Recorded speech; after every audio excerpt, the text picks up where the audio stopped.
könüllü bir sinfi əsas olaraq bundan ibarətdir ki, onlar dünyamızı qorumaq üçün könüllüdürlər. Onlar insanlarımızı qorumaq üçün könüllüdürlər. Məsələn, bir könüllülərin gücünü pandemiya dövründə biz gördük ki, pandemiya dövründə evdən çıxa bilməyən, xəstəliyi olan ailələr var idi ki, könüllülərimiz onlara ərzaq yardımları edirdi. Könüllülərimiz müharibə dövründə əsgərlər üçün azüqələr hazırlayırdı. Bir könüllü fəaliyyəti ümumiyyətlə çox uğurlu bir fəaliyyətdir. Bu, həmçinin gənclər özünü milli mənəvi ruhda öz dəyərlərini yüksəldən bir fəaliyyətdir. Bununla bağlı həm də layihəmizdə hansı işləri görəcək Qorxmaz müəllimcilik? Buyurun, Qorxmaz müəllim, söz sizdə.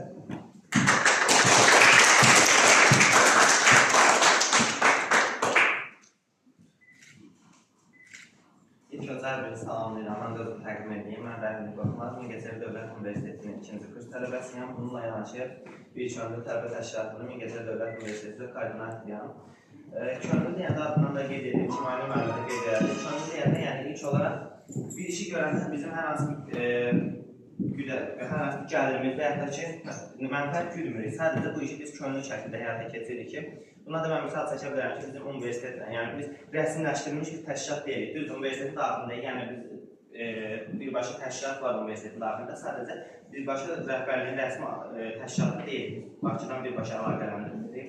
Biz buna aid olaraq şəhər daxilində şəhər ekoloji layihələr keçiririk. Bununla yanaşı uşaqların əyləncə yönümlərinə uyğun tədbirlərimiz həyata keçirilir. Bundan başqa ailə olaraq biz uşaqların daha pozitiv ruhda inkişaf etməsi üçün partiyalar təşkil edirik ki, yəni bu da uşaqların daha inkişafına daha da təsir göstərir. Məsələ o deyil ki, yəni uşaqlar ancaq nəsə iş görəcək və yaxud da ki, universitet daxilində harasa nəsə gedib bu işi eləyəcək. Bu deyil məsələ bizdə. Adısında könüllüdür, yəni nəsə iş görürsə, onun qarşılığını da alırıq. Biz hər hansı bir gəlir əldə etmirik, bizim hər hansı bir qazancımız olmur, sadəcə könüllü kimi fəaliyyət göstərik.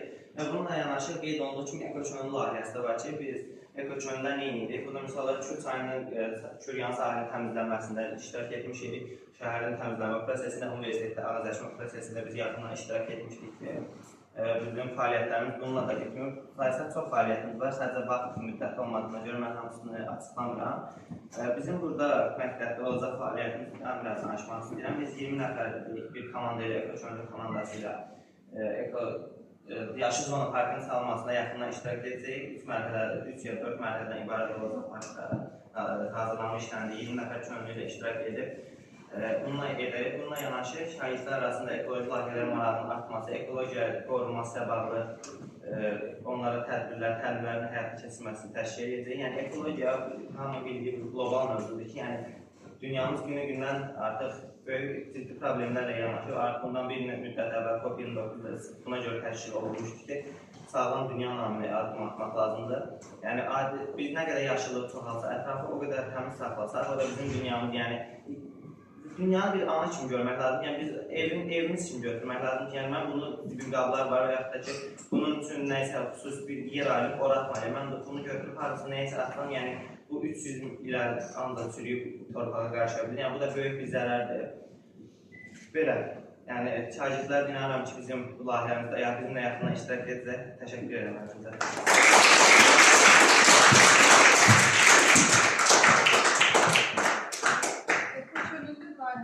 Həmçinin məktəbin də ekokönüllülərin yaradılması nəzərdə tutulub ki, burada artıq Qorxmaz müəllimcinin komandası ekokönüllüyü həmin o 20 nəfər layihə